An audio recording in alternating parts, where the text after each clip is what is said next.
আমার আপনার হায়াত সময় খুবই অল্প, খুব অতি অল্প সময় আমাদের হায়াত, আমাদের জীবন।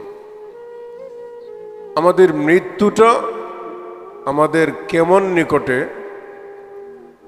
আমাদের মৃত্যুটা হইল আমাদের ঘরের শাহরগটা আমার যতটুকু নিকটে, এর চাইতেও আরো বেশি নিকটে আমার মৃত্যু।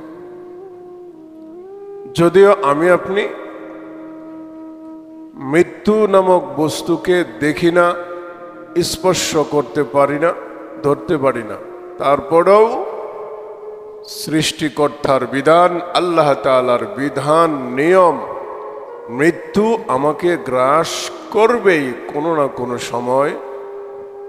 আমাকে একটা সময় নির্ধারিত করে দেওয়া হয়েছে, এই সময়টা যখন শেষ হবে তখন ঠিকই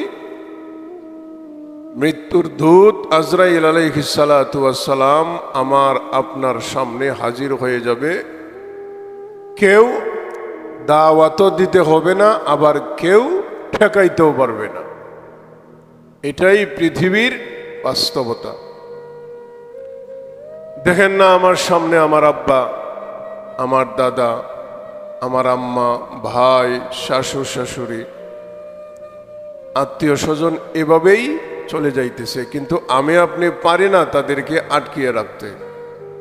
আর আটকিয়ে রাখার মতো শক্তি, সামর্থ্য, লাঠি, টাকা পয়সা আমার আপনার নাই, নিশ্চিত নাই। যত ক্ষমতা, যত শক্তি, যত পরাশক্তি আসুক না কেন, আল্লাহ তাআলার সামনে একেবারেই অসহায়। কিছুই করার নাই, শুধুমাত্র আমি আল্লাহ তাআলার গোলামি করতে হবে, এছাড়া আর কোনো বিকল্প পথ আমার আপনার সামনে খোলা নাই।